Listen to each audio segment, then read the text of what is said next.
Well, YouTube, good morning once again. Still in downtown Dayton on the banks of the Great Miami River next to the Washington Street Bridge. But anyway, I'm going to talk Ohio politics for a few minutes. And what I've noticed, coming up ahead of this midterms, the two races in this state that bear the most, watch, and the race for governor between Mike DeWine and Richard Cordray. Cordray, the Democrat, DeWine being the Republican. Who am I going to support between that? I don't even know. But I will tell you this much. I do think if the Republicans were running a younger candidate against Cordray, they would crush him. But you know what? The progress that has been made under Trump to get rid of career politicians, if we vote Mike DeWine in, we're just walking back any progress that we've made on that front to get rid of these, career politicians like Mike DeWine. So who am I going to support on that? I don't even know, because I really don't like either one of them. And I think if Mike DeWine loses, this is probably the end of his political career in Ohio. He's been in politics for about 42, 43 years, about the same time, around the time I've been born. That's too long. We need to get rid of politicians like that. Then Cordray, who's an Obama puppet, who served under Obama, and of course, the mayor of Dayton, she's been trying to cozy up to Cordray over the last year or two, hoping that she'll get some kind of political appointment, because she knows as a woman she can't win any political races against any Republicans that are in the state. And that also brings me to another subject, which is identity politics.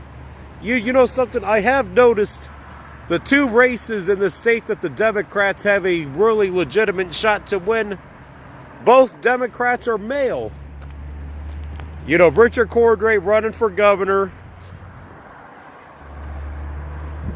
versus Sherrod Brown, the Democrat.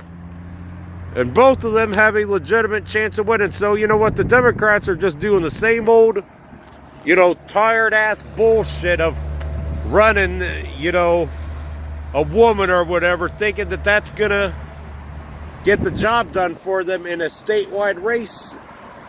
Or in a local race. Or in a regional race. And it just isn't going to happen. But yet they're too stupid. They're so focused on identity politics, and yet the Democrats have just continued to implode, with their actions. And of course, all the stuff that's happened, over the last month between the Brett Kavanaugh nomination to Supreme Court. Which I personally didn't like Brett Kavanaugh. The reason I didn't like that pick is because, Trump needs to distance himself from the Bush-era Republicans, the neocons, the McCains, the Romneys, the Bush family. But that's a whole topic for another video. Then Jim Renacci, who I think he's in his 50s, maybe early 60s, He's a Trump-style Republican, which I am going to support, Jim Renacci in his race for the Senate. But I don't know if he's a strong enough candidate to beat Sherrod Brown. That's my concern with that.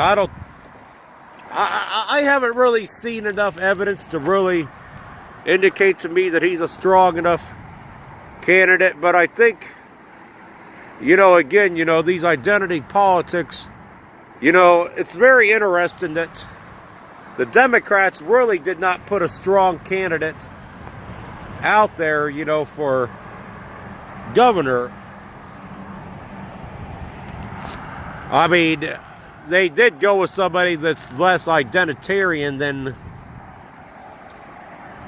just a woman candidate, which that's not working for them. You got Teresa Gasper, running against longtime incumbent Mike DeWine, who was the mayor of Dayton in the 90s. He was the last Republican mayor that we've had in Dayton. And then Teresa Gasper, she's talking stupid shit like all protected Wright-Patterson Air Force Base is not important. But without Wright-Patterson Air Force Base, people, this town would completely fall apart. There would be nothing left of this town because that's the biggest employer in the region, our military base.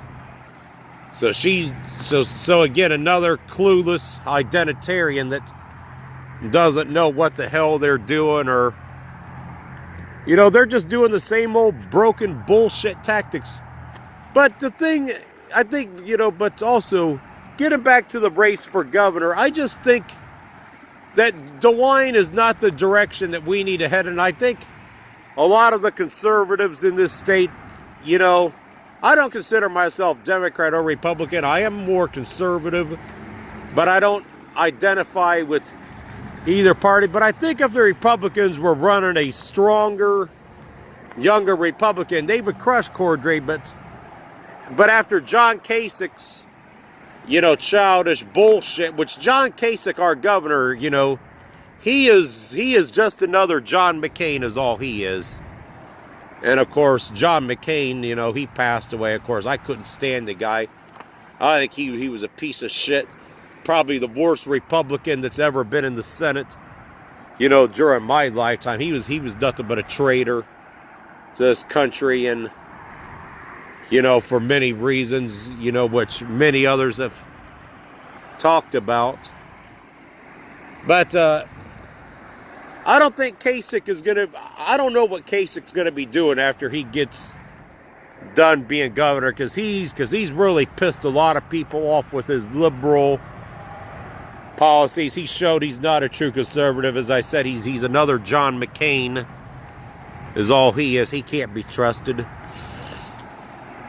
And I think a lot of people feel that Mike DeWine is too much in the mold of John Kasich. Well, he's definitely been in politics for way too long. He lost a couple races, you know, to Sherrod Brown. He's lost a lot of key races to Democrats, where if he was a good Republican, he would have beat them. So, you know, I don't really know what's going to happen yet, but those are my thoughts on what's happened politically. It's going to be interesting to see how many seats the Democrats gain or lose, and how many the Republicans retain, gain, or lose in this upcoming Senate race. But yeah, so the identity politics of the Democrats of always trying to run a woman candidate in some of these regional races, they're just not working, people. But anyway, I'm going to wrap it up on this one. I'm sure after the election day, I will have another video, you know, summarizing my thoughts on the election results. But that's it for this one.